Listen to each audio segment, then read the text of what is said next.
sommes portés volontaires déjà pour accueillir cette proposition d'expérimentation des ardoises BIC dans cette classe Clisted. C'est une expérimentation qui se déroule dans un cadre national et c'est la raison pour laquelle Julie Tuffury, qui est l'enseignante chargée de cette Clisted, intervient dans un groupe de travail autour du handicap et en particulier des élèves présentant des troubles envahissants du développement. Donc on a 3 AVS qui travaillent dans la classe, plus moi. On travaille avec des enfants en petits groupes, en groupe restreint. Chaque enfant a un emploi du temps individuel qui est fait avec des pictogrammes. Donc à chaque temps de travail, l'enfant va à l'emploi du temps recouvrir le pictogramme de la tâche qu'il va accomplir, par exemple travail ou goûter ou récréation, et ensuite il va se mettre au travail.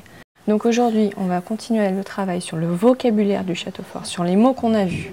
Comment ça s'appelle, cette forme-là tout en haut des tours? Les créneaux.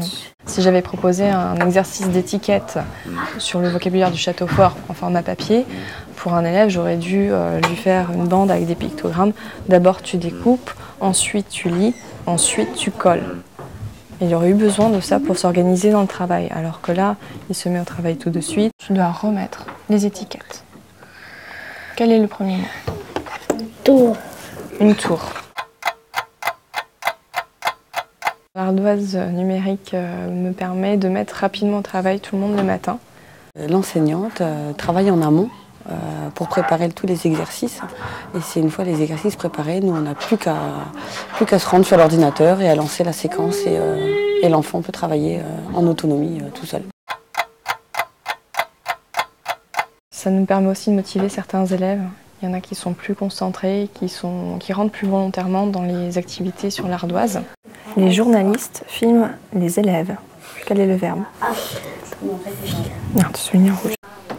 Parfois, c'est un moyen de remotiver l'élève, de lui proposer un autre support pour qu'il puisse se remettre au travail.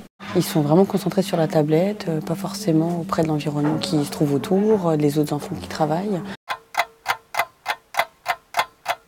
Ça nous permet aussi d'affranchir certains élèves de difficultés matérielles.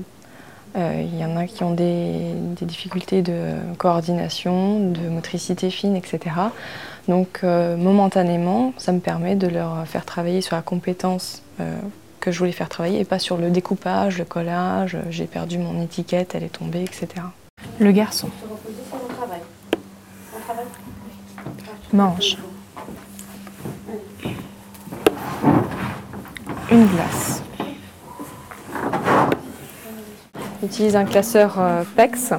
C'est un classeur avec des petits pictogrammes et ils les utilisent pour faire des phrases. Par exemple, je veux boire une boisson gazeuse. Il y a un élève qui n'a plus envie d'utiliser son classeur parce que c'est compliqué. Il faut aller déscratcher un pictogramme, le poser sur la bande, aligner tous les pictogrammes, enlever la grande bande. Alors que sur l'ardoise, c'est plus facile de créer des pictogrammes, donc on peut facilement en avoir les différents. Et en plus, pour ceux que ça embête un petit peu de manipuler les classeurs, c'est plus simple. L'ardoise permet de différencier le travail des élèves. On peut mettre plus ou moins d'exercices dans une séance pour tel ou tel élève. Donc là, effectivement, Alexis est un élève qui travaille très vite, donc je vais lui proposer plus d'exercices parce que je sais qu'il va aller plus loin, alors que Romain travaille plus lentement, donc il y aura moins d'exercices à faire sur le même temps. Je vais chez ma grand-mère. C'est vrai ou c'est faux? C'est faux. C'est faux. Alors tu tapes sur faux.